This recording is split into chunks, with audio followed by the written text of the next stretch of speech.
গতকাল রাতে একটা ভয়ানক স্বপ্ন দেখলাম। স্বপ্নে দেখলাম আমার নিজের ছেলে আমার গলা টিপে ধরেছে, আর আমি শ্বাস নিতে পারছি না। আমি চিৎকার করে ঘুম থেকে উঠলাম। সকালে নাশতার টেবিলে ছেলে আমার দিকে অদ্ভুত হাসি দিয়ে বলল, মা, তুমি কাল রাতে স্বপ্ন দেখেছিলে? আমি চমকে গেলাম। কি বলছিস? সে চা চুমুক দিয়ে বলল, তুমি স্বপ্নে দেখেছিলে আমি তোমাকে মেরে ফেলছি। তাই না? আমার হাত থেকে চায়ের কাপ পড়ে গেল। তুই কিভাবে জানলি? সে হেসে বলল, কারণ আমিও একই স্বপ্ন দেখেছি। তবে আমার স্বপ্নে আমি তোমাকে মারছিলাম না, আমি তোমাকে শাস্তি দিচ্ছিলাম। আমি কাঁপতে লাগলাম। কি শাস্তি? সে আমার কাছে এসে কানে বলল, তুমি আমার জিনিসপত্র ঘাটিয়েছিলে। আর আমার ডায়েরি পড়েছিলে। আমি বুঝতে পারলাম না কি বলছে সে। আমি তো তোর কিছু ঘাটাইনি। সে আমার চিবুক ধরে তুলে বলল, মিথ্যা বলো না মা। তুমি আমার ঘরে ঢুকেছিলে, আমার বই খুঁজেছিলে, আর আমি সব দেখেছি। আমার গলা শুকিয়ে গেল। সে আরও বলল, মা, তুমি আমার প্রাইভেসি নষ্ট করেছ। এর জন্য তোমাকে শাস্তি পেতে হবে। আমি বুঝতে পারছিলাম না এ কি ঘটছে। এই গল্পটি সম্পূর্ণ শুনলে আপনাদের পানি অটোমেটিক বের হয়ে যাবে, সো যত দ্রুত সম্ভব হাতের কাছে টিস্যু নিয়ে বসে পড়ো। বিছানার চাদর যেন নষ্ট না হয় সেটা সম্পূর্ণ খেয়াল রাখার অনুরোধ জানিয়ে গল্পটি এখন শুরু করব। তার আগের সর্বশেষ অনুরোধ, দয়া করে এমন পানি বের করার গল্প নিয়মিত শুনতে আমাদের চ্যানেলটি সকলেই সাবস্ক্রাইব করুন। ধন্যবাদ। হ্যালো বন্ধুরা, আমার নাম মীরা খান। আমার বয়স 39 বছর। আমার স্বামীর নাম রফিক খান, বয়স 52 বছর। আমাদের 2 সন্তান, তৌফিক আর নাফিসা। তৌফিক 21 বছর বয়সী, বিশ্ববিদ্যালয়ে পড়ে। নাফিসা 14 বছর বয়সী, স্কুলে যায়। আমি বলছিলাম আমার ছেলে তৌফিকের অদ্ভুত আচরণের কথা। কিন্তু ব্যাপারটা আরও জটিল হয়ে গেল যখন সে আমাকে বলল যে আমি তার ব্যক্তিগত জিনিসপত্র ঘেটেছি। আমি সত্যিই ঘাটাইনি, কিন্তু তার কথা শুনে মনে হচ্ছিল যেন সে সব দেখতে পাচ্ছে। তৌফিক, আমি কসম করে বলছি তোর ঘরে ঢুকিনি। আমি বললাম, মা, তোমার মিথ্যা বলার দরকার নেই। আমি জানি তুমি আমার টেবিলের ড্রয়ার খুলেছিলে, আমার নোটবুক উল্টে দেখেছিলে, এমনকি আমার কম্পিউটারেও হাত দিয়েছিলে। তৌফিক বলল। আমি অবাক হয়ে গেলাম, কারণ আমি সত্যিই তার ঘরে যাইনি। কিন্তু তার কথা শুনে মনে হচ্ছিল যেন সে আমাকে দেখেছে। কবে আমি তোর ঘরে গিয়েছি? আমি জিজ্ঞেস করলাম। গত শুক্রবার রাতে, রাত প্রায় 12টার সময়। তুমি ভেবেছিলে আমি ঘুমিয়ে আছি, কিন্তু আমি জেগেছিলাম। আমি দেখলাম তুমি আস্তে করে আমার ঘরে ঢুকেছ। তৌফিক বলল। আমার মাথায় যেন বজ্রপাত হল। গত শুক্রবার রাতে আমি তো বাড়িতেই ছিলাম না। আমি আমার বোনের বাসায় গিয়েছিলাম, সেখানে রাত কাটিয়েছি। তৌফিক, গত শুক্রবার রাতে আমি ফুপুর বাসায় ছিলাম। তুই ভুল দেখেছিস। আমি বললাম। না মা, আমি ভুল দেখিনি। তুমি আমার ঘরে এসেছিলে। আমি তোমার মুখ পরিষ্কার দেখেছি। তুমি আমার বইয়ের তাক ঘাটছিলে। সে জোর দিয়ে বলল। এই কথা শুনে আমার গায়ে কাঁটা দিয়ে উঠল। আমি ভাবলাম হয়তো সে স্বপ্ন দেখেছে। কিন্তু তার চোখে মুখে যে দৃঢ়তা দেখলাম, তাতে মনে হচ্ছিল না যে সে স্বপ্নের কথা বলছে। তৌফিক, তুই হয়তো স্বপ্ন দেখেছিস। আমি সত্যিই তোর ঘরে যাইনি। আমি বোঝাতে চেষ্টা করলাম। স্বপ্ন? মা, তুমি কি আমাকে বোকা ভাবো? আমি দেখেছি তুমি আমার ডায়েরি খুলে পড়ছিলে, আমার ব্যাগও খুলে দেখেছিলে। তৌফিক রেগে গেল। কোনো ডায়েরি? তোর তো কোনো ডায়েরি নেই। আমি বললাম। আছে, আমার লাল রঙের একটা ডায়েরি আছে। সেটা আমি আলমিরার ভেতর লুকিয়ে রেখেছি। তুমি সেটা বের করে পড়েছিলে। তৌফিক বলল। আমি আরও অবাক হলাম। তৌফিকের কোনো ডায়েরি আছে বলে আমার জানা নেই। আর লাল রঙের ডায়েরি? এই কথা তো আমি আগে কখনো শুনিনি। তৌফিক, তোর কোনো লাল ডায়েরি নেই। তুই নিশ্চয়ই কোনো স্বপ্ন দেখেছিস। আমি বললাম। আছে মা, আমি তোমাকে দেখাবো বলে তৌফিক তার ঘরের দিকে চলে গেল। আমি তার পেছনে গেলাম। তৌফিক তার আলমিরা খুল, ভেতর থেকে একটা লাল রঙের ডায়েরি বের করল। দেখো, এই হলো সেই ডায়েরি। তুমি এটা পড়েছিলে? তৌফিক বলল। আমি ডায়েরিটা দেখে চমকে গেলাম। এটা সত্যিই আছে। কিন্তু এই ডায়েরি আমি আগে কখনো দেখিনি। তৌফিক, কবে কিন? তুই এই ডায়েরি কবে কিনলি? আমি জিজ্ঞেস করলাম। অনেক দিন আগে। কিন্তু এটা তোমার জানার দরকার নেই। তুমি আমার অনুমতি ছাড়া এটা পড়েছ। এটা ঠিক হয়নি। তৌফিক বলল। আমি ডায়েরিটা খুলে দেখতে চাইলাম, কিন্তু তৌফিক সেটা আমার হাত থেকে কেড়ে নিল। না মা, তুমি এটা আর পড়তে পারবে না। তুমি একবার আমার প্রাইভেসি নষ্ট করেছ। এখন আমি তোমাকে বিশ্বাস করি না, তৌফিক বলল। কিন্তু তৌফিক, আমি সত্যিই তোর ঘরে যাইনি। তোর ডায়েরি পড়িনি। তুই ভুল বুঝেছিস, আমি বললাম। ভুল? মা, তুমি কি ভাবো আমি অন্ধ? আমি সব দেখেছি। তুমি রাত 12টায় আমার ঘরে ঢুকেছিলে। তুমি আমার টেবিলের কাছে বসে আমার ডায়েরি পড়ছিলে। এমনকি তুমি কিছু পাতা ছিঁড়েও ফেলেছিলে, তৌফিক বলল। পাতা ছিঁড়েছি? কেন আমি তোর ডায়েরির পাতা ছিঁড়ব? আমি বিস্মিত হয়ে বললাম। সেটা তুমিই ভালো জানো। তুমি আমার গোপন কথাগুলো পড়ে ফেলেছ। তারপর সেই পাতাগুলো ছিঁড়ে নিয়ে গেছ, তৌফিক বলল। আমি বুঝতে পারছিলাম না কি হচ্ছে। আমি তৌফিকের ঘরে যাইনি, তার ডায়েরি পড়িনি, কোনো পাতাও ছিঁড়িনি। কিন্তু তৌফিক এত জোর দিয়ে বলছে যে মনে হচ্ছে সে সত্যিই আমাকে দেখেছে। তৌফিক, আমি তোর বাবার কাছে শপথ করে বলছি, আমি তোর ঘরে যাইনি, আমি বললাম।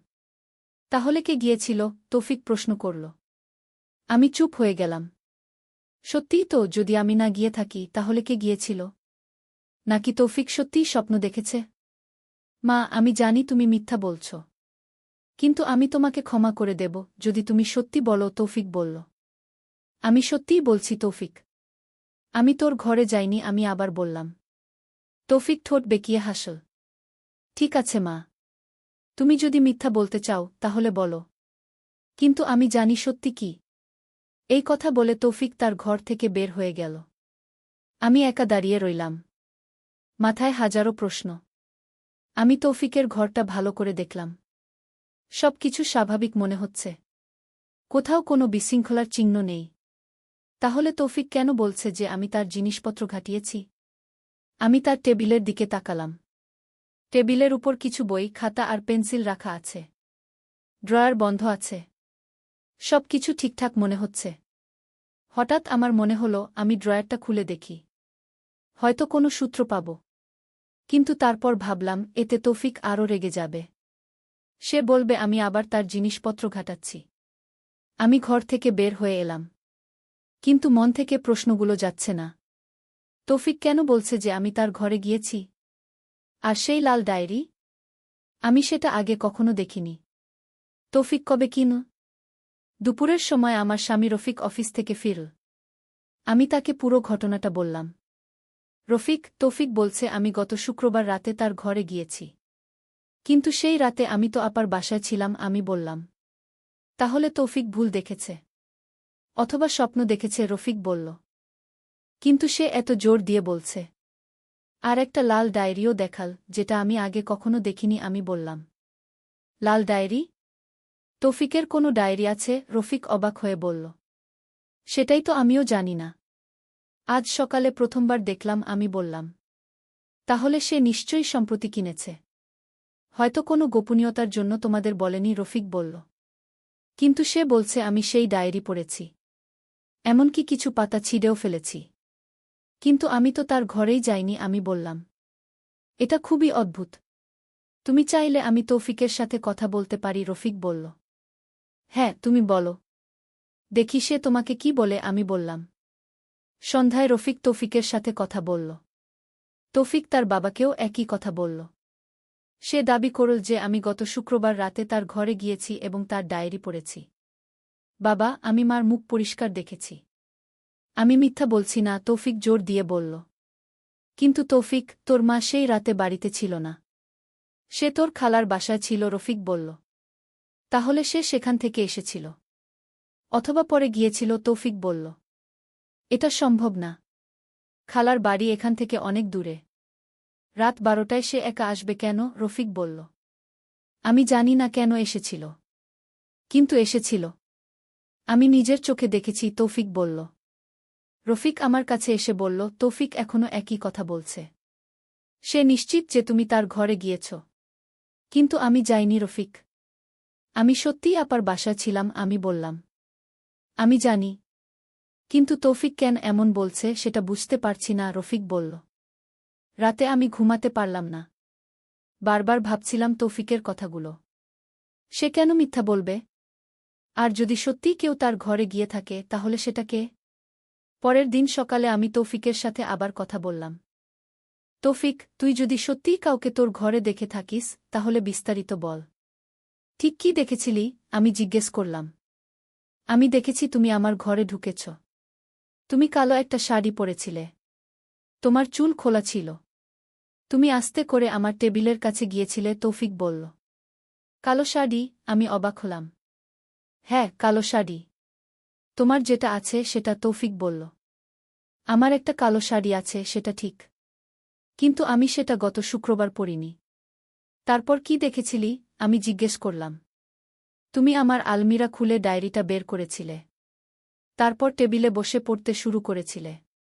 আমি দেখলাম তুমি কিছু পাতা ছিঁড়ছ, তৌফিক বলল। আমি যদি সত্যিই তোর ঘরে গিয়ে থাকি তাহলে তুই কিছু বলিসনি কেন? তুই তো জেগেছিলি, আমি প্রশ্ন করলাম।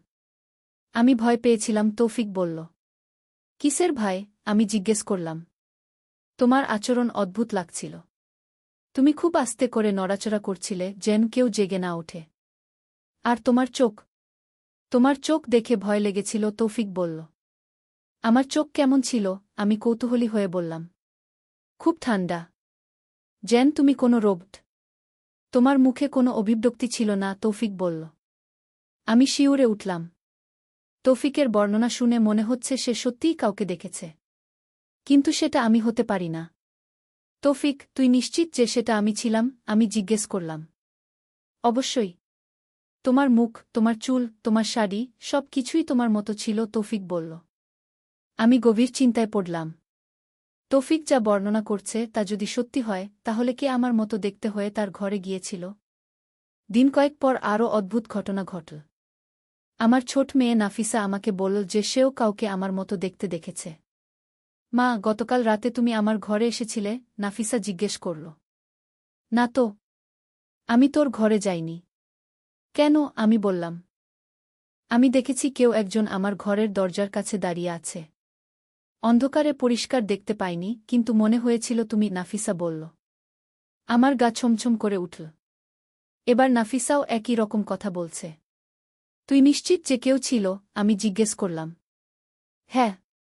আমি দেখলাম একটা ছায়া আমার ঘরের দরজায়। তারপর সেটা চলে গেল, নাফিসা বলল। তুই আমাকে ডাকিসনি কেন? আমি বললাম। আমি ভেবেছিলাম তুমি হয়তো আমার কোনো কিছু দেখতে এসেছ, নাফিসা বলল। আমি আরও চিন্তিত হয়ে পড়লাম। প্রথমে তৌফিক, এখন নাফিসাও বলছে যে আমার মতো কাউকে দেখেছে। কিন্তু আমি তো তাদের ঘরে যাইনি। সেই রাতে আমি রফিকের সাথে কথা বললাম। তাকে নাফিসার কথা বললাম। রফিক, ব্যাপারটা খুবই অদ্ভুত। প্রথমে তৌফিক, এখন নাফিসাও বলছে আমার মতো কাউকে দেখেছে। কিন্তু আমি কোথাও যাইনি, আমি বললাম। হয়তো বাচ্চারা স্বপ্ন দেখেছে। অথবা তাদের চোখের ভুল হয়েছে, রফিক বলল। কিন্তু দুজনেই একই রকম কথা বলছে। এটা কি কাকতালীয় ব্যাপার হতে পারে? আমি প্রশ্ন করলাম। মীরা, তুমি নিশ্চয়ই নিদ্রাহীনতায় ভুগছ না তো? হয়তো তুমি ঘুমের মধ্যে হেঁটে বেড়াচ্ছ, রফিক বলল। স্লিপওয়াকিং? না, আমার এমন কোনো সমস্যা নেই। আর আমি রাতে ভালোই ঘুমাই, আমি বললাম। তাহলে বাচ্চারা হয়তো মিথ্যা বলছে। অথবা তাদের কল্পনা, রফিক বলল। কিন্তু আমার মনে হচ্ছিল না যে তৌফিক বা নাফিসা মিথ্যা বলছে। তারা সত্যিই কিছু দেখেছে। পরের দিন আমি সিদ্ধান্ত নিলাম যে রাতে জেগে থাকব। দেখি কি হয়। যদি সত্যিই কেউ আমার রূপ ধরে বাড়িতে ঘুরে বেড়ায় তাহলে আমি তাকে ধরতে পারব। রাত 11টার সময় আমি আমার ঘরের দরজা একটু ফাঁক করে রেখে অপেক্ষা করতে লাগলাম। রফিক ঘুমিয়ে পড়েছিল। আমি একা জেগে রইলাম। রাত 12টার সময় আমি একটা আওয়াজ শুনলাম। মনে হলো কেউ করিডোরে হাঁটছে। আমি সাবধানে দরজার ফাঁক দিয়ে বাইরে তাকালাম। অন্ধকারে কিছু দেখতে পাচ্ছিলাম না। কিন্তু পায়ের আওয়াজ পরিষ্কার শুনতে পাচ্ছিলাম। কেউ একজন আস্তে আস্তে তৌফিকের ঘরের দিকে যাচ্ছে। আমি চুপচাপ আমার ঘর থেকে বের হলাম। করিডোরে এসে দেখলাম একটা ছায়া তৌফিকের ঘরের দরজার কাছে দাঁড়িয়ে আছে। আমার হৃদস্পন্দন বেড়ে গেল। কে এই লোক? কেন সে আমার ছেলের ঘরের কাছে দাঁড়িয়ে আছে? আমি আরও কাছে গেলাম। হঠাৎ চাঁদের আলো সেই ছায়াটাকে পরিষ্কার দেখতে পেলাম। আমি নিজের চোখকে বিশ্বাস করতে পারলাম না। সেই ব্যক্তিটি দেখতে হুবহু আমার মতো। একই চুল, একই মুখ, এমনকি একই কালো শাড়িও পরে আছে। আমি ভয়ে অবশ হয়ে গেলাম। এ কি হচ্ছে? কে এই মেয়েটি যে আমার মতো দেখতে? সেই মেয়েটি তৌফিকের ঘরের দরজা খুলে ভেতরে ঢুকে গেল। আমি দেখলাম সে ঠিক আমার মতো করে চলাফেরা করছে। আমি সাহস সঞ্চয় করে তৌফিকের ঘরের দিকে এগিয়ে গেলাম। দরজার ফাঁক দিয়ে ভেতরে তাকালাম। দেখলাম সেই মেয়েটি তৌফিকের টেবিলের কাছে বসে তার ডায়েরি পড়ছে। তার নড়াচড়া দেখে মনে হচ্ছিল যেন সে একটা যন্ত্র। কোনো আবেগ নেই, কোনো অভিব্যক্তি নেই।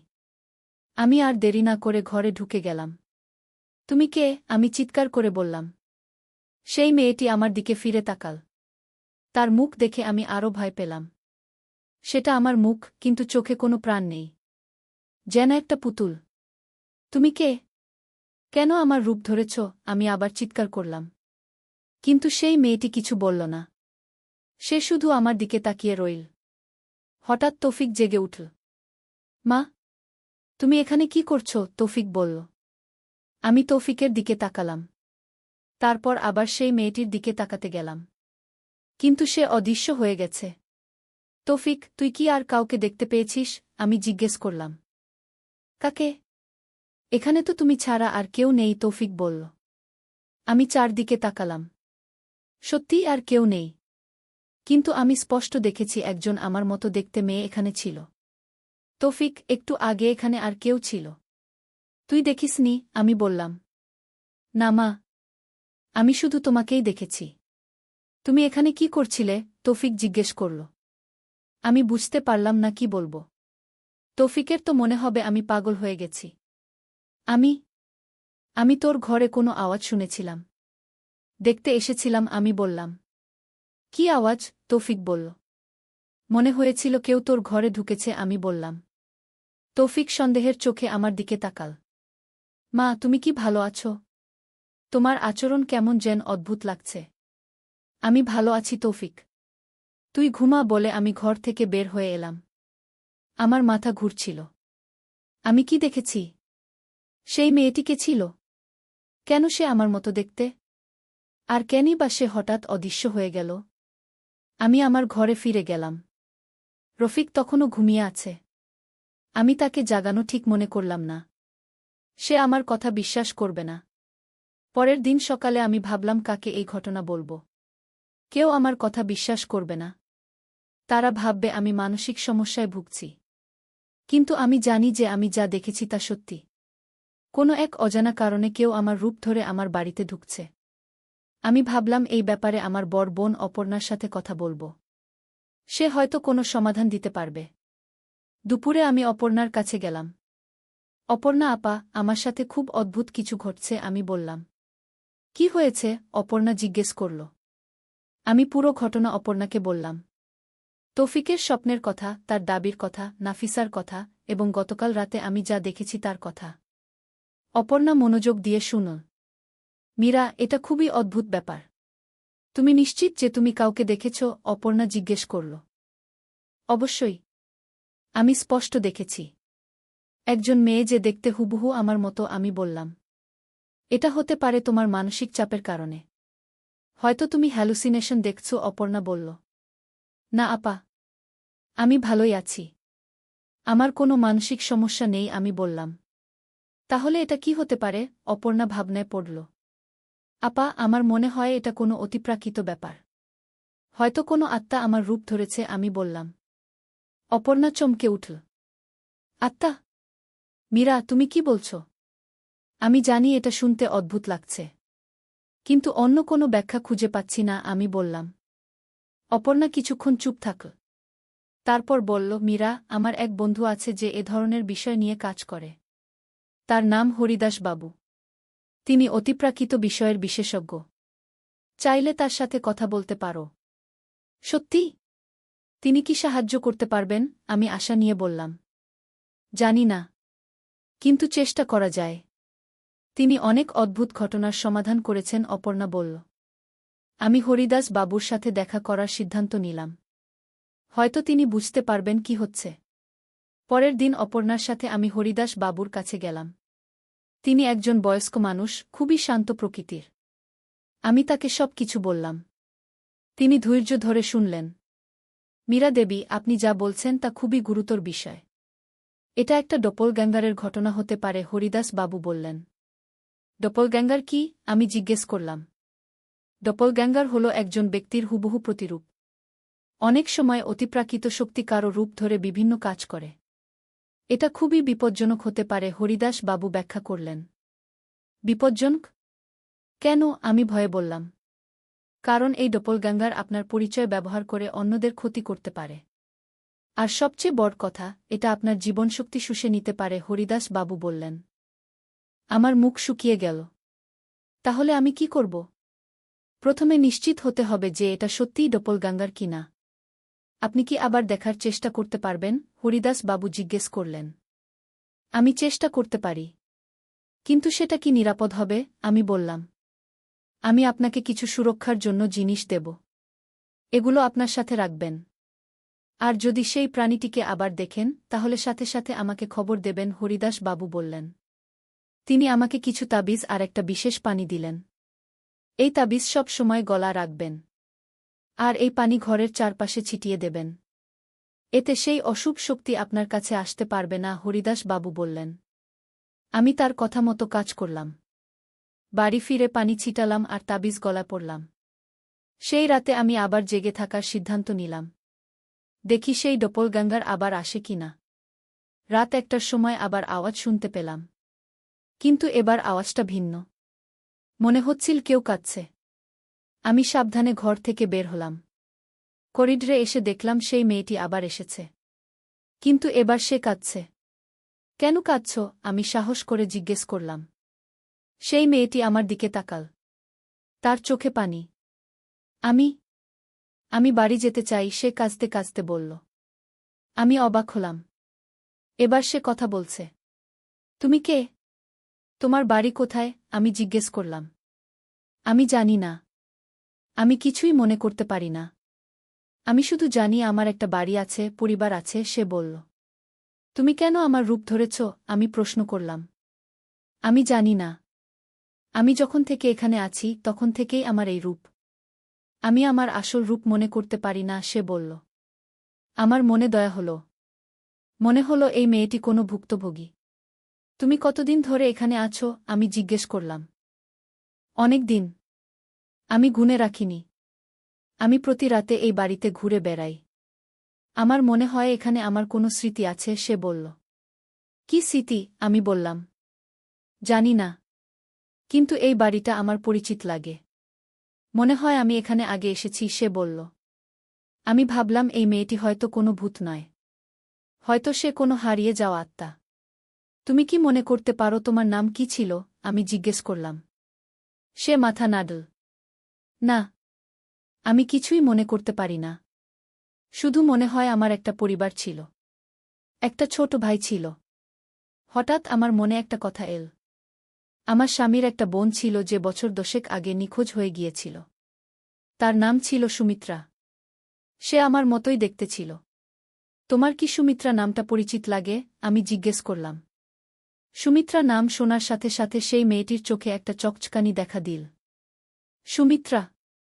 হ্যাঁ, এই নামটা আমার চেনা লাগছে। আমি কি সুমিত্রা? সে উৎসাহিত হয়ে বলল। আমার হৃদয়ে একটা কাঁপন হল। এই মেয়েটি কি সত্যিই আমার দেবর সুমিত্রা? সুমিত্রা, তোমার কি রফিক নামটা মনে আছে? তোমার দাদা? আমি জিজ্ঞেস করলাম। রফিক দাদা? সে চিৎকার করে বলল। হ্যাঁ, আমার রফিক দাদা আছে। সে কোথায়? এবার আমি নিশ্চিত হলাম। এই মেয়েটি আমার দেবর সুমিত্রা। কিন্তু সে কিভাবে এই অবস্থায় এল? সুমিত্রা, তুমি কিভাবে এখানে এলে? তোমার কি হয়েছিল? আমি জিজ্ঞেস করলাম। সুমিত্রা মাথা চেপে ধরল। আমি মনে করতে পারছি না। আমার মাথায় কিছু ছবি আসছে, কিন্তু পরিষ্কার না। চেষ্টা করো মনে করতে। তুমি সর্বশেষ কি করেছিলে? আমি বললাম। সুমিত্রা চোখ বন্ধ করে ভাবতে লাগল। আমি কলেজ থেকে বাড়ি ফিরছিলাম। রাস্তায় কিছু লোক আমাকে ডেকেছিল।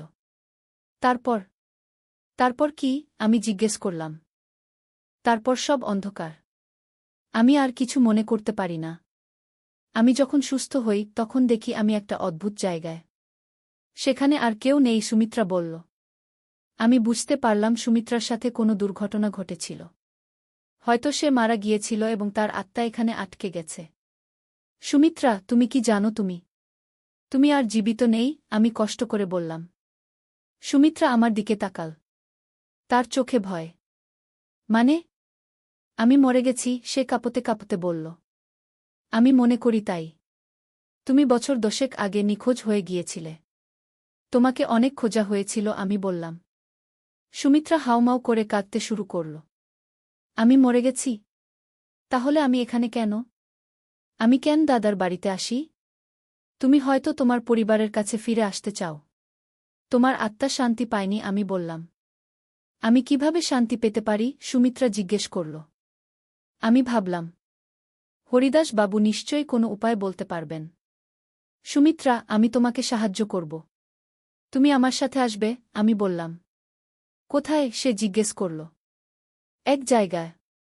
সেখানে একজন মানুষ আছেন যিনি তোমাকে সাহায্য করতে পারবেন, আমি বললাম। সুমিত্রা মাথা নাড়ল। আমি যাব। পর। নদীর ধারে সেই গা। প্রথম অধ্যায়, শুরুজাত। পদ্মা নদীর ধারে একটা ছোট্ট গ্রাম ছিল, নাম তার রূপসী গ্রাম। গ্রামের নাম শুনলেই মনে হতো কত সুন্দর হবে। আর সত্যিই গ্রামটা ছিল অপূর্ব সুন্দর। সবুজ ধানক্ষেত, নারিকেল আর সুপারি গাছের সারি, আর নদীর শীতল হাওয়া, সব মিলিয়ে এক স্বর্গের মতো জায়গা। এই গ্রামেই থাকত একটা ছেলে, নাম তার আলম। বয়স তখন 17 কি 18 হবে। ফর্সা রং, লম্বা চুল, আর চোখে একটা স্বপ্ন, বড় হয়ে সে লেখক হবে। প্রতিদিন সন্ধ্যায় নদীর ধারে বসে সে লিখত তার ডায়েরিতে। কখনো কবিতা, কখনো গল্প, কখনো শুধু মনের কথা। আলমের বাবা মোক্তার সাহেব ছিলেন গ্রামের স্কুলের প্রধান শিক্ষক। মা রহিমা বেগম ছিলেন একজন নরম মনের মহিলা, যিনি সবসময় সবার জন্য রান্না করতেন। তাদের ছোট্ট টিনের চালের বাড়িটা ছিল গ্রামের মাঝখানে। আলমের একটা ছোট বোন ছিল, সামিয়া। বয়স তার 10 বছর। চঞ্চল, দুষ্টু, কিন্তু খুব মিষ্টি। সে সবসময় ভাইয়ের পিছন পিছন ঘুরত। ভাইয়া, আমাকে নিয়ে চলো না। এই ছিল তার প্রিয় সংলাপ। দ্বিতীয় অধ্যায়, নতুন প্রতিবেশী। একদিন গ্রামে নতুন একটা পরিবার এলো। তারা ঢাকা থেকে এসেছিল। বাবা একজন সরকারি চাকরিজীবী, বদলি হয়ে এই উপজেলায় এসেছেন। তাদের সাথে ছিল একটা মেয়ে, নাম তার তানিয়া। তানিয়া ছিল আলমের সমবয়সী। লম্বা চুল, বড় বড় চোখ, আর মুখে সবসময় একটা হাসি। সে ছিল খুবই পড়ুয়া। বই পড়তে তার খুব ভালো লাগত। প্রথম দিন যখন সে গ্রামের স্কুলে ভর্তি হল, তখন সবাই অবাক হয়ে তাকে দেখছিল। শহুরে মেয়ে, কিন্তু কোনো অহংকার নেই। আলম আর তানিয়ার প্রথম দেখা হয়েছিল স্কুলের লাইব্রেরিতে। দুজনেই একই বই খুঁজছিল, রবীন্দ্রনাথের গোরাগু। তুমিও রবীন্দ্রনাথ পড়ো? আলম জিজ্ঞেস করেছিল। হ্যাঁ, আমার খুব প্রিয়। তুমি? তানিয়া হেসে জবাব দিয়েছিল। সেই থেকে তাদের বন্ধুত্ব শুরু। প্রতিদিন স্কুলে, লাইব্রেরিতে, আর কখনো কখনো নদীর ধারে বসে তারা গল্প করত। সাহিত্য নিয়ে, জীবন নিয়ে, স্বপ্ন নিয়ে। তৃতীয় অধ্যায়, স্বপ্নের কথা। একদিন সন্ধ্যায় নদীর ধারে বসে আলম তানিয়াকে বলল, জানো, আমি বড় হয়ে লেখক হতে চাই। এমন গল্প লিখব যেগুলো মানুষের মন ছুঁয়ে যাবে গু। তানিয়া মৃদু হেসে বলল, তুমি পারবে। তোমার লেখার হাত খুব ভালো। তুমি যা লিখো তাতে আন্তরিকতা আছে গি। তুমি কি হতে চাও? আলম জিজ্ঞেস করল। আমি শিক্ষিকা হতে চাই। গ্রামের মেয়েদের পড়াতে চাই। দেখো না, এখানে কত মেয়ে স্কুলেই যায় না। আমি চাই সবাই পড়াশোনা করুক। তানিয়ার কথা শুনে আলম অবাক হল। এতটা সরল, এতটা নিঃস্বার্থ স্বপ্ন। তুমি সত্যিই অসাধারণ, আলম বলল। তানিয়া লজ্জা পেয়ে বলল, আরে না, আমি সাধারণ। তবে হ্যাঁ, আমি মানুষের জন্য কিছু করতে চাই। সেদিন থেকে আলমের মনে তানিয়ার জন্য একটা বিশেষ জায়গা তৈরি হল। সে বুঝতে পারছিল না এটা কি অনুভূতি, কিন্তু তানিয়াকে না দেখলে তার দিন ভালো যেত না। চতুর্থ অধ্যায়, বর্ষাকাল। বর্ষা এলো। পদ্মা নদী ফুলে ফেপে উঠল। চারিদিকে পানি আর পানি। স্কুল বন্ধ হয়ে গেল। বৃষ্টি থামার নাম নেই। একদিন সন্ধ্যায় আলম দেখল তানিয়া তাদের বাড়ির সামনে দাঁড়িয়ে আছে, ভিজে একদম। কি হয়েছে? এভাবে বৃষ্টিতে ভিজে আসলে কেন? আলম চিন্তিত হয়ে জিজ্ঞেস করল। আমার বই। আমার প্রিয় বইটা। আমি নদীর ধারে রেখে এসেছিলাম। পানিতে ভেসে যাবে কি? তানিয়া কাঁদো কাঁদো স্বরে বলল। আলম কিছু না ভেবে ছাতা নিয়ে বেরিয়ে পড়ল। বৃষ্টি তখন মুষলধারে পড়ছে। সে নদীর ধারে গিয়ে দেখল তানিয়ার বইটা একটা পাথরের নিচে চাপা পড়ে আছে, কিন্তু পানি প্রায় সেখানে পৌঁছে গেছে। সে দ্রুত বইটা তুলে নিল। সৌভাগ্যবশত বইটা পুরোপুরি ভিজেনি। সে তার শার্টের ভিতরে বইটা লুকিয়ে বাড়ি ফিরল। তানিয়া যখন বইটা পেল তার চোখে পানি এসে গেল। তুমি এতটা করলে আমার জন্য? তুমি আমার বন্ধু। বন্ধুর জন্য এটুকু তো করাই যায়, আলম হেসে বলল। সেদিন থেকে তানিয়াও বুঝতে পারল আলম তার কাছে শুধু একজন বন্ধু নয়, আরও বেশি কিছু। পঞ্চম অধ্যায়, গ্রামের মেলা। শরৎকাল এলো। গ্রামে বড় মেলা বসল। নৌকা বাইচ, পুতুল নাচ, জারি গান, কত কিছু। সারা গ্রামে উৎসবের আমেজ। আলম আর তানিয়া একসাথে মেলা ঘুরছিল। স্বামীয়াও ছিল তাদের সাথে। সে দুষ্টুমি করে বলল, ভাইজা, তানিয়া আপু তোমার বউ হবে? আলম আর তানিয়া দুজনেই লজ্জা পেয়ে গেল। আলম স্বামীয়াকে বকা দিল, কিন্তু মনে মনে সে ভাবছিল, সত্যিই তো, তানিয়াকে ছাড়া তার জীবন অসম্পূর্ণ মনে হয়। মেলায় একটা পুতুলের দোকানে তানিয়া একটা সুন্দর পুতুল দেখে মুগ্ধ হয়ে গেল। কিন্তু দাম শুনে হতাশ হল, 50 টাকা। তার কাছে এত টাকা ছিল না। আলম চুপি চুপি পুতুলটা কিনে নিল। মেলা শেষে যখন বাড়ি ফিরছিল তখন সে তানিয়াকে পুতুলটা দিল। এটা তুমি আমার জন্য? তানিয়া অবাক হয়ে বলল। তুমি যেটা চেয়েছিলে সেটা তোমার হওয়া উচিত, আলম মৃদু হেসে বলল। তানিয়া পুতুলটা বুকে জড়িয়ে ধরল। ধন্যবাদ, আলম। তুমি সত্যিই খুব ভালো। সেদিন রাতে আলম তার ডায়েরিতে লিখল, আজ আমি বুঝেছি ভালোবাসা কাকে বলে। যাকে দেখলে বুক ভরে যায়, যার জন্য নিজের সবকিছু দিয়ে দিতে ইচ্ছা করে, সেই তো ভালোবাসা। ষষ্ঠ অধ্যায়, সংকট। কিন্তু জীবন তো সবসময় সুখের থাকে না। একদিন আলমের বাবা হঠাৎ অসুস্থ হয়ে পড়লেন। ডাক্তার বলল তাকে ঢাকায় নিয়ে যেতে হবে ভালো চিকিৎসার জন্য। আলম দুশ্চিন্তায় পড়ে গেল। ঢাকায় যেতে হলে অনেক টাকা লাগবে। তাদের পরিবার তো সচ্ছল নয়। তানিয়া যখন এ খবর পেল সে তার বাবাকে বলল। তানিয়ার বাবা একজন ভালো মানুষ ছিলেন। তিনি আলমের বাবার চিকিৎসার জন্য টাকা দিতে রাজি হলেন। না না, এভাবে আমরা নিতে পারব না, মোক্তার সাহেব বললেন। আপনি আমার মেয়ের শিক্ষকের বাবা। আমার দায়িত্ব আপনার সেবা করা, তানিয়ার বাবা বললেন। শেষ পর্যন্ত আলমের বাবাকে ঢাকায় নিয়ে যাওয়া হল। আলম আর তার মা তার সাথে গেল। স্বামীয়া থেকে গেল গ্রামে তানিয়াদের বাড়িতে। ঢাকায় থাকতে হল প্রায় 1 মাস। সেই 1 মাস আলম প্রতিদিন তানিয়াকে চিঠি লিখত। মোবাইল ফোন তো তখন সবার ছিল না। চিঠি ছিল যোগাযোগের মাধ্যম। তানিয়াও প্রতিদিন চিঠির অপেক্ষায় থাকত। আলমের চিঠি পড়ে সে বুঝতে পারত আলম কতটা কষ্টে আছে, কতটা দুশ্চিন্তায় আছে। সে নিজেও আলমের জন্য দোয়া করত। সপ্তম অধ্যায়, ফিরে আসা। অবশেষে মোক্তার সাহেব সুস্থ হয়ে উঠলেন। ডাক্তার বললেন এখন তিনি বাড়ি যেতে পারবেন। কিন্তু সতর্ক থাকতে হবে। যেদিন আলম গ্রামে ফিরল সেদিন পুরো গ্রাম খুশিতে আত্মহারা। সবাই মোক্তার সাহেবকে দেখতে এলো। তানিয়াও এলো স্বামীয়াকে নিয়ে। আলম তানিয়াকে দেখে বলল, তোমার চিঠিগুলো আমাকে শক্তি দিয়েছে। ঢাকায় যখন খুব কষ্ট লাগত তখন তোমার চিঠি পড়ে আবার ভালো লাগত। আমি জানতাম তুমি ফিরে আসবে। আমি বিশ্বাস রাখিনি, হারাইনি, তানিয়া মৃদু হেসে বলল। সেদিন বিকেলে নদীর ধারে বসে আলম তানিয়াকে বলল, তানিয়া, আমি তোমাকে কিছু বলতে চাই। বলো, তানিয়া বলল। আমি তোমাকে ভালোবাসি। ঢাকায় থাকার সময় প্রতিটা মুহূর্তে তোমার কথা মনে পড়েছে। তুমি ছাড়া আমার জীবন অর্থহীন। তানিয়া কিছুক্ষণ চুপ করে রইল। তারপর বলল, আমিও তোমাকে ভালোবাসি, আলম। কিন্তু আমরা এখনো ছোট। আমাদের পড়াশোনা শেষ করতে হবে, নিজেদের প্রতিষ্ঠিত করতে হবে। তারপর আমরা একসাথে থাকব। আলম তার কথা শেষ করল। হ্যাঁ, একসাথে থাকব, তানিয়া হেসে মাথা নাড়ল। অষ্টম অধ্যায়, সময়ের পরীক্ষা। পরের কয়েক বছর দ্রুত কেটে গেল। আলম আর তানিয়া দুজনেই খুব ভালো ছাত্র ছিল। এসএসসি পরীক্ষায় দুজনেই জিপিএ 5 পেল। এরপর তারা ঢাকায় কলেজে ভর্তি হল। আলম নটরডেম কলেজে আর তানিয়া হলিক্রস কলেজে। গ্রাম ছেড়ে শহরে আসতে হল। শহরের জীবন ছিল অন্যরকম। ব্যস্ততা, ভিড়, শব্দ, সবকিছু গ্রামের থেকে আলাদা। কিন্তু আলম আর তানিয়া তাদের লক্ষ্য থেকে বিচলিত হল না।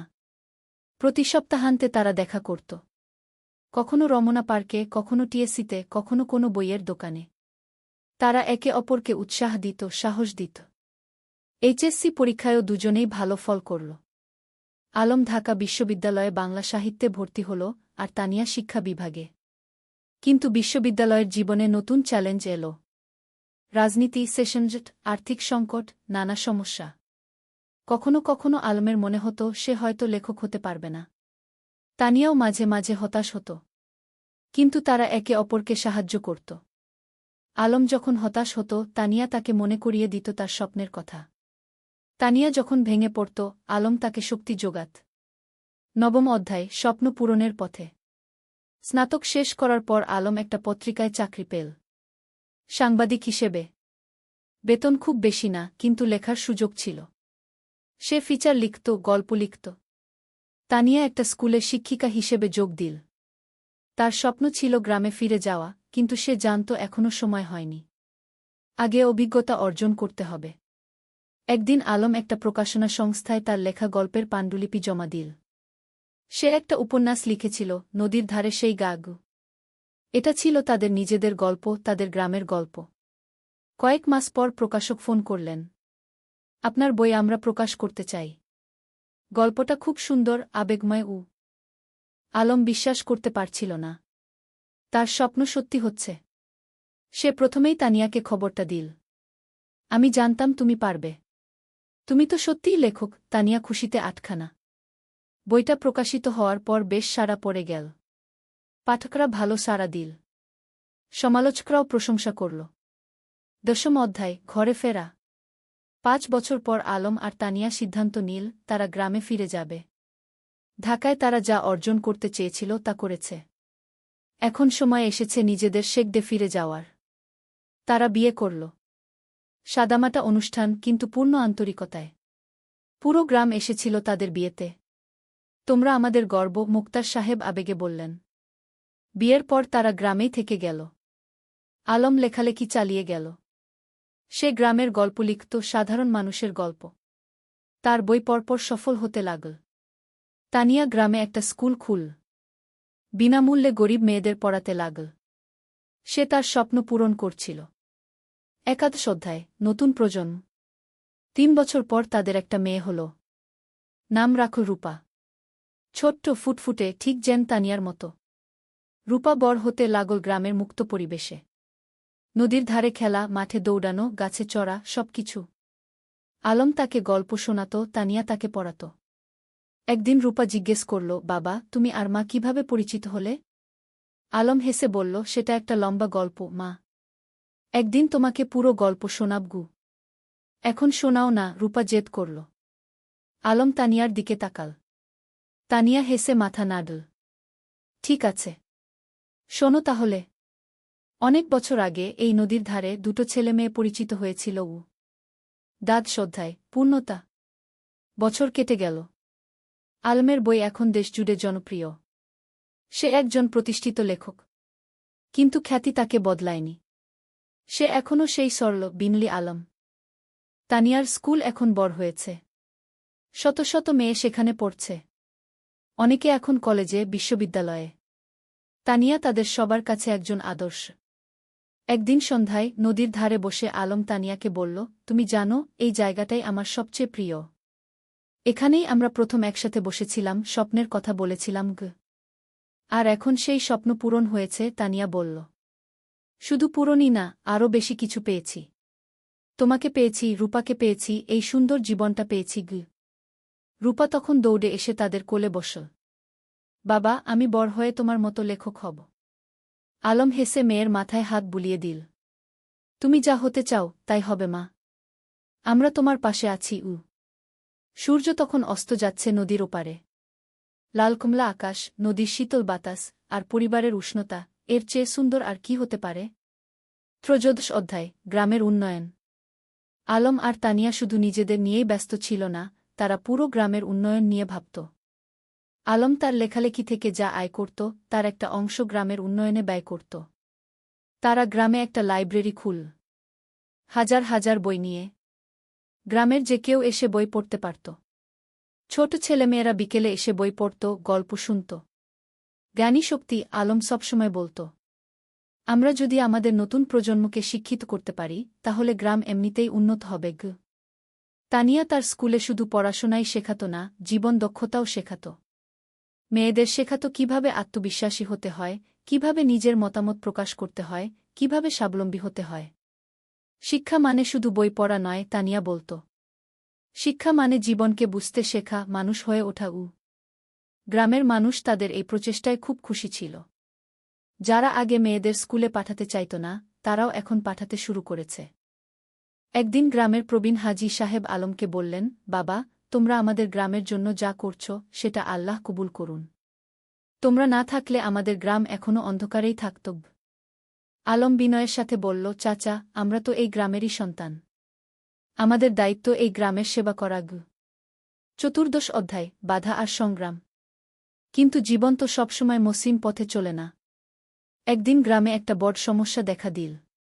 পদ্মা নদীর ভাঙন শুরু হল। প্রতিদিন নদী গ্রামের জমি গিলে খাচ্ছে। অনেক পরিবার তাদের বাড়িঘর হারাচ্ছে। ফসলের জমি নদীতে তলিয়ে যাচ্ছে। মানুষ আতঙ্কিত। আলম আর তানিয়া বসে থাকল না। তারা একটা সভা ডাকল। পুরো গ্রামের মানুষ এলো। আমরা যদি একসাথে কাজ করি তাহলে আমরা নদীর ভাঙন রোধ করতে পারব, আলম বলল। আমাদের সরকারের কাছে দরখাস্ত দিতে হবে, আমাদের নিজেদেরও কিছু পদক্ষেপ নিতে হবে। তারা একটা কমিটি গঠন করল। জেলা প্রশাসকের কাছে দরখাস্ত দিল। সংবাদপত্রে লিখল। আলম তার লেখনির মাধ্যমে এই সমস্যা তুলে ধরল সারা দেশে। কয়েক মাসের সংগ্রামের পর সরকার নড়েচড়ে বসল। নদীর তীরে বাঁধ নির্মাণের কাজ শুরু হল। ধীরে ধীরে ভাঙন থামল। গ্রামের মানুষ স্বস্তির নিঃশ্বাস ফেল। তোমরা আমাদের গ্রামকে বাঁচিয়েছ, একজন বৃদ্ধ আলমকে আশীর্বাদ করলেন। আমরা সবাই মিলে বাঁচিয়েছি, আলম বলল। এটা সবার প্রচেষ্টার ফল। পঞ্চদশ অধ্যায়, রূপার স্বপ্ন। রূপা এখন 10 বছরের। খুব মেধাবী মেয়ে। স্কুলে সব সময় প্রথম হয়। কিন্তু শুধু পড়াশোনায় নয়, সে খেলাধুলায়, গানেও ভালো।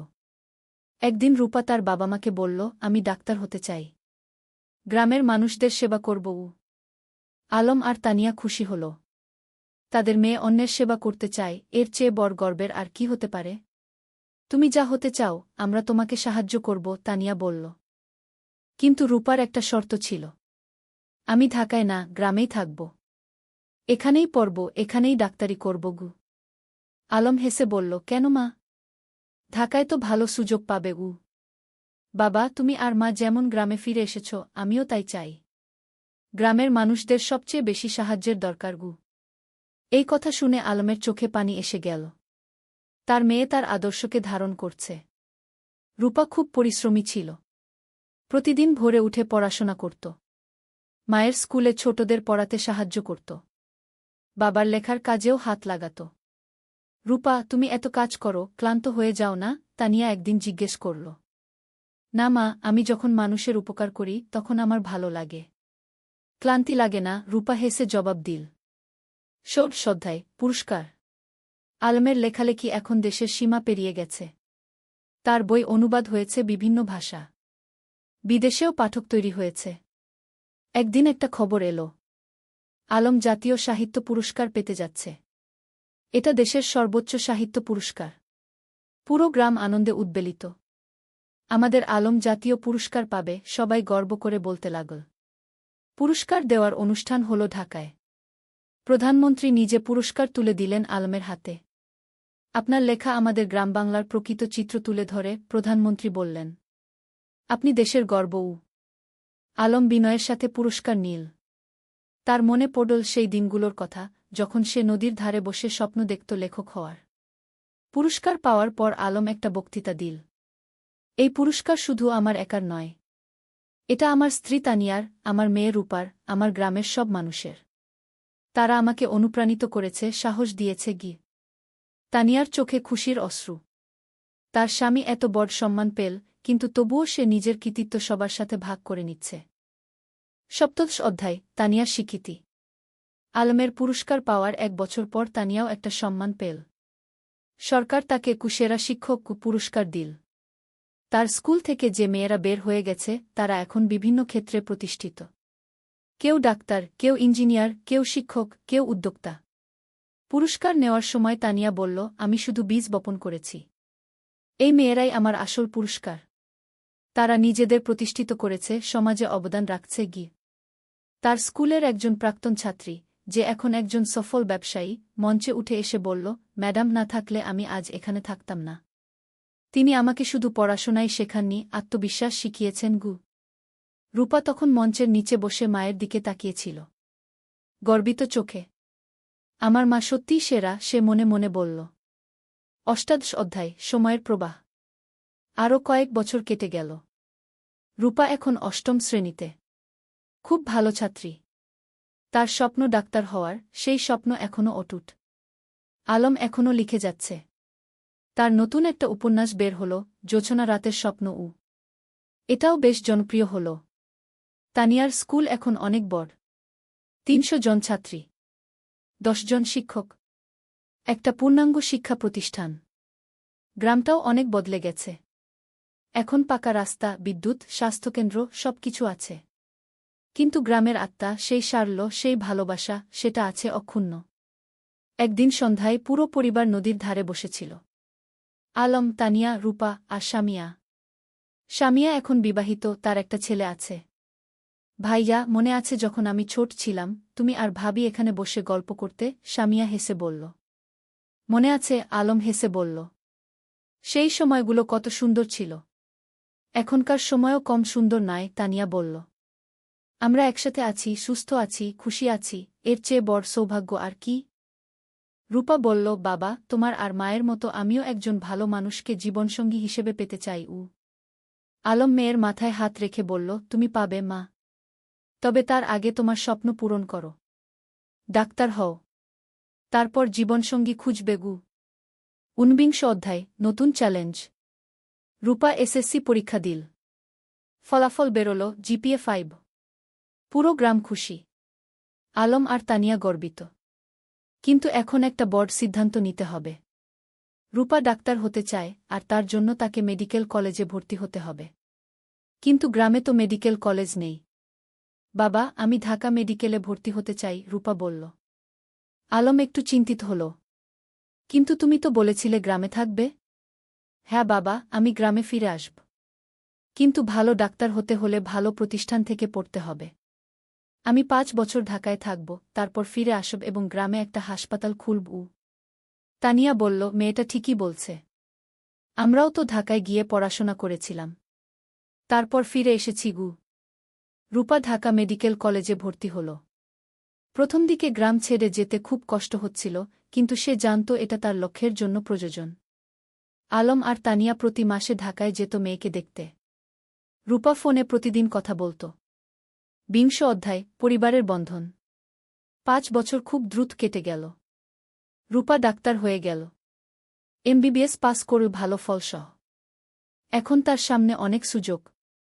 ঢাকার বড় বড় হাসপাতাল তাকে চাকরির অফার দিচ্ছে। কিন্তু রূপার লক্ষ্য অন্য।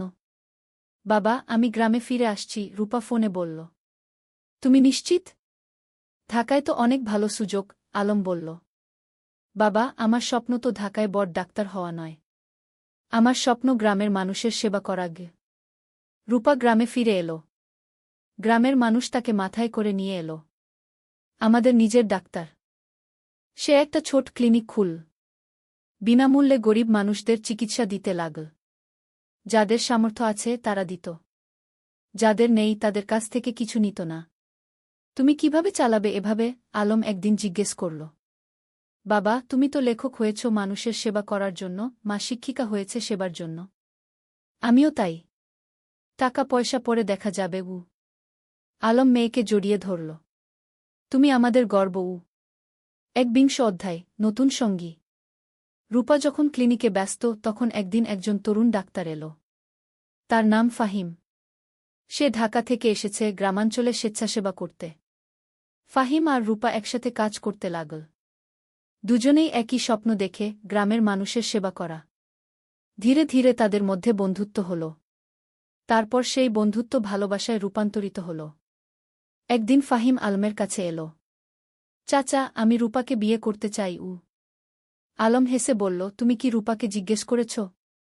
হ্যাঁ, সে রাজি, ফাহিম লজ্জা পেয়ে বলল। তানিয়া খুশিতে আটখানা। আমার মেয়ে একজন ভালো মানুষ পেয়েছে গিয়ে। রূপা আর ফাহিমের বিয়ে হল। সাদামাটা কিন্তু আন্তরিক অনুষ্ঠান। পুরো গ্রাম এসেছিল। বিয়ের পর তারা দুজন মিলে ক্লিনিক চালাতে লাগল। তারা স্বপ্ন দেখে গ্রামে একটা বড় হাসপাতাল করার। ২০ অধ্যায়, ৩ প্রজন্ম। ২ বছর পর রূপার একটা ছেলে হল। নাম রাখল আয়ান। আলম আর তানিয়া দাদা-দাদি হল। দেখো আমাদের নাতি, আলম আবেগে বলল। তানিয়া শিশুটিকে কোলে নিয়ে বলল, এই শিশু আমাদের ভবিষ্যৎ। এর জন্যই তো আমরা এত কাজ করছি। এখন বাড়িতে ৩ প্রজন্ম। আলমতানিয়া, রূপা, ফাহিম আর ছোট্ট আয়ান। প্রতিদিন সন্ধ্যায় তারা একসাথে বসে। আলম গল্প বলে, তানিয়া গান শোনায়, রূপা দিনের কাজের গল্প বলে। একদিন আয়ান যখন একটু বড় হল, সে জিজ্ঞেস করল, দাদু তুমি কি করো? আলম হেসে বলল, আমি গল্প লিখি, নাতুগু। আমাকে একটা গল্প বলো না? ঠিক আছে, শোনো তাহলে। অনেক বছর আগে এই নদীর ধারে কে। আর এভাবেই চলতে থাকে জীবনের গল্প প্রজন্ম থেকে প্রজন্মে। ২৩ অধ্যায়, উত্তরাধিকার। আলম এখন ৬০ পেরিয়ে গেছে। চুলদাড়ি পেকে গেছে। কিন্তু লেখার হাত এখনও অক্ষুণ্ণ। সে এখনও প্রতিদিন লেখে। তানিয়াও এখন অবসর নিয়েছে স্কুল থেকে। কিন্তু মাঝে মাঝে যায় ছাত্রীদের সাথে দেখা করতে। একদিন আয়ান, যে এখন ৫ বছরের, দাদুকে জিজ্ঞেস করল, দাদু তুমি কত বই লিখেছ? প্রায় ২০টা, আলম বলল। আমিও বড় হয়ে লেখক হব, আয়ান বলল। রূপা হেসে বলল, তুমি যা হতে চাও তাই হবে গি। আলম নাতিকে কোলে নিয়ে বলল, লেখক হওয়া মানে শুধু বই লেখা নয় বাবা। লেখক হওয়া মানে মানুষের কথা বলা, সত্য বলা, ভালোবাসা ছড়িয়ে দেওয়া গি। আমি সব করব, আয়ান উৎসাহিত হয়ে বলল। তানিয়া নাতিকে আদর করে বলল, তুমি করবে, আমরা জানি গি। ২৪ অধ্যায়, গ্রামের হাসপাতাল। রূপা আর ফাহিমের স্বপ্ন ছিল গ্রামে একটা বড় হাসপাতাল খোলার। তারা কয়েক বছর ধরে টাকা জমিয়ে রাখছিল। আলমও তার রয়্যালটির একটা অংশ দিয়েছিল। অবশেষে সেই দিন এল। তারা একটা ৩তলা হাসপাতাল তৈরি করল। নাম দিল রূপসী হাসপাতাল। উদ্বোধনের দিন পুরো জেলা থেকে মানুষ এল। স্বাস্থ্যমন্ত্রী নিজে এসে উদ্বোধন করলেন। এই হাসপাতাল শুধু একটা স্বাস্থ্যসেবা কেন্দ্র নয়, মন্ত্রী বললেন। এটা একটা স্বপ্নের বাস্তবায়ন। ডা রূপা আর ডা ফাহিম যা করেছেন সেটা অনুকরণীয় গু। হাসপাতালে ১০টা বেড, অপারেশন থিয়েটার, ল্যাবরেটরি, সবকিছু আছে। আর সবচেয়ে বড় কথা, গরিবদের জন্য বিনামূল্যে চিকিৎসার ব্যবস্থা। আলম গর্বে বুক ফুলিয়ে বলল, আমার মেয়ে যা করেছে আমি কলম দিয়ে তা করতে পারিনি গু। তুমি কলম দিয়ে মানুষের মন ছুঁয়েছ, আমি হাত দিয়ে মানুষের শরীর সারাচ্ছি। দুটোই সমান গুরুত্বপূর্ণ, রূপা বলল। ২৫ অধ্যায়, প্রত্যাবর্তন। একদিন গ্রামে একটা আশ্চর্য ঘটনা ঘটল। যে ছেলেটা ৩০ বছর আগে গ্রাম ছেড়ে আমেরিকায় গিয়েছিল সে ফিরে এল। তার নাম জামিল। সে আমেরিকায় একজন সফল ব্যবসায়ী। কিন্তু বয়স হয়েছে, এখন শেখদে ফিরতে চায়। জামিল আলমের সাথে দেখা করতে এল। আমি তোমার বই পড়েছি আমেরিকায় বসে। সেই বই পড়ে আমার গ্রামের কথা মনে পড়ে গেল। তাই ফিরে এলাম ঘ। স্বাগতম, আলম হাসি মুখে বলল। জামিল বলল, আমি এই গ্রামের জন্য কিছু করতে চাই। তুমি কি পরামর্শ দাও? আলম ভাবল একটু। তারপর বলল, গ্রামে একটা কারিগরি প্রশিক্ষণ কেন্দ্র খোলো। যুবকদের হাতে কলমে কাজ শেখাও। তাহলে তারা চাকরি পাবে, স্বাবলম্বী হবে গু। জামিল খুশি হল। চমৎকার আইডিয়া। কয়েক মাসের মধ্যে একটা কারিগরি প্রশিক্ষণ কেন্দ্র খোলা হল। সেখানে ছেলেমেয়েরা কম্পিউটার, ইলেকট্রনিক্স, সেলাই, রান্না, নানা বিষয়ে প্রশিক্ষণ পেতে লাগল। এভাবে একে একে গ্রামে নতুন নতুন সুবিধা যুক্ত হতে লাগল। কেউ ফিরে এসে স্কুলে দান করল, কেউ রাস্তা বানিয়ে দিল, কেউ মসজিদ মন্দির সংস্কার করল। আলম দেখছিল আর ভাবছিল, একজন মানুষ যদি ভালো কাজ শুরু করে তাহলে সেটা অন্যদেরও অনুপ্রাণিত করে কি। ২৬ অধ্যায়, পরবর্তী প্রজন্ম। আয়ান এখন ১০ বছরের। খুব মেধাবী ছেলে। সে দাদুর কাছে বসে গল্প শোনে, দাদির কাছে থেকে জীবনের পাঠ নেয়। একদিন স্কুলে একটা রচনা প্রতিযোগিতা হল। বিষয় ছিল আমার স্বপ্নের বাংলাদেশ। আয়ান লিখল, আমার স্বপ্নের বাংলাদেশে সবাই শিক্ষিত হবে। কেউ অসুস্থ হলে চিকিৎসা পাবে। কেউ গরিব থাকবে না। সবাই একসাথে মিলেমিশে থাকবে। আমার দাদু বলেন, স্বপ্ন দেখতে হয় বড়, তারপর সেই স্বপ্ন পূরণের জন্য কাজ করতে হয়। আয়ান প্রথম হল। পুরস্কার পেল। আলম নাতির রচনা পড়ে চোখ ভিজিয়ে ফেল। আমাদের শিক্ষা বৃথা যায়নি। নতুন প্রজন্ম ঠিক পথে আছে। ২৭ অধ্যায়, জীবনের সন্ধ্যা। আলম এখন ৬৫ পেরিয়ে গেছে। শরীর একটু দুর্বল হয়ে এসেছে, কিন্তু মন এখনও তরুণ। একদিন ডাক্তার বলল তার হার্টে সমস্যা আছে, বিশ্রাম নিতে হবে। রূপা খুব চিন্তিত। বাবা, তুমি এখন আর এত কাজ করবে না, বিশ্রাম নাও। কিন্তু আলম কি থেমে থাকার মানুষ? সে এখনও লেখে, মানুষের সাথে দেখা করে, গ্রামের উন্নয়নের কাজে যুক্ত থাকে। তানিয়া বলল, তুমি একটু শান্ত হও। আমরা এত কাজ করেছি, এখন পরের প্রজন্মকে দায়িত্ব দাও। তুমি ঠিক বলছ, আলম মেনে নিল। কিন্তু আমার একটা শেষ ইচ্ছা আছে। কি? তানিয়া জিজ্ঞেস করল। আমি আমাদের জীবনের গল্পটা লিখতে চাই, একটা আত্মজীবনী, যাতে পরের প্রজন্ম জানতে পারে আমরা কিভাবে স্বপ্ন দেখেছিলাম, কিভাবে সেই স্বপ্ন পূরণ করেছিলাম। তুমি লেখো, তানিয়া হেসে বলল। আমি তোমাকে সাহায্য করব। ২৮ অধ্যায়, শেষ বই।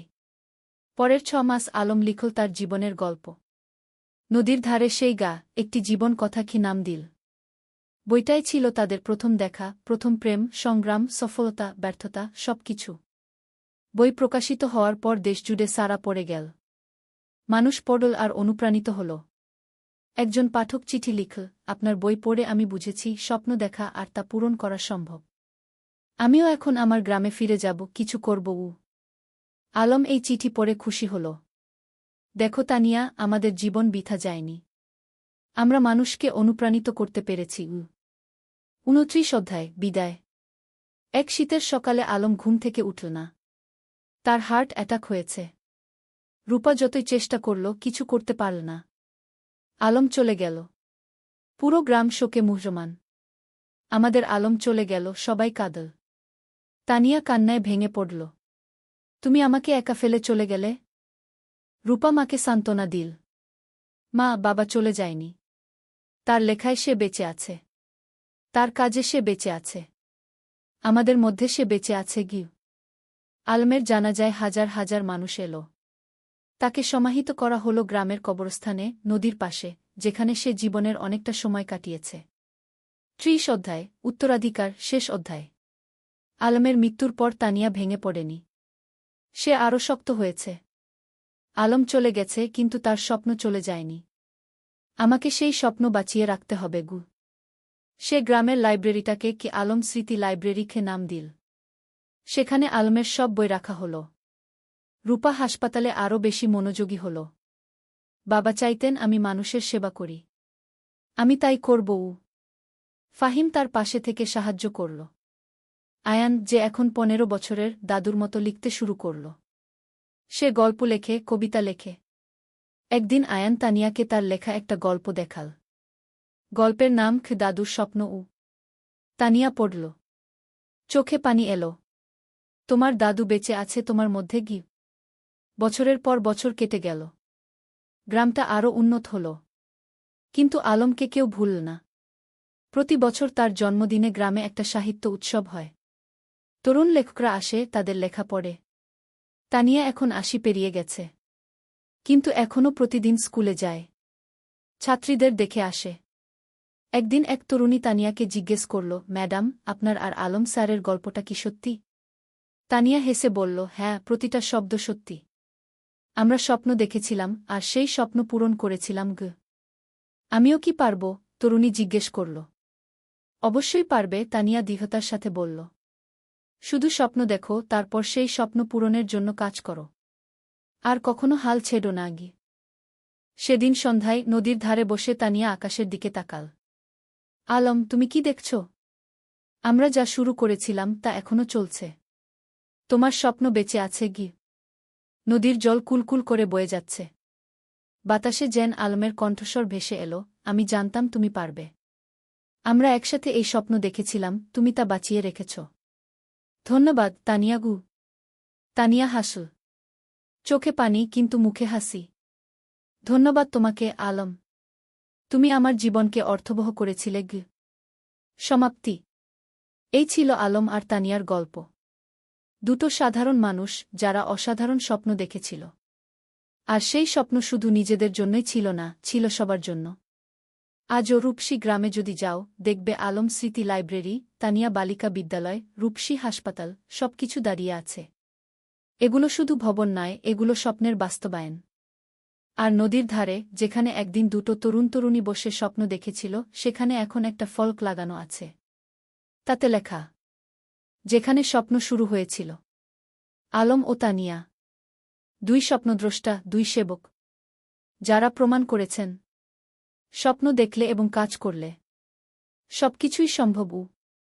শিক্ষা, জীবনে স্বপ্ন দেখো বড়, তারপর সেই স্বপ্ন পূরণের জন্য নিরলসভাবে কাজ করো। নিজের জন্য নয়, সবার জন্য কিছু করার চেষ্টা করো। তাহলেই জীবন সার্থক হবে।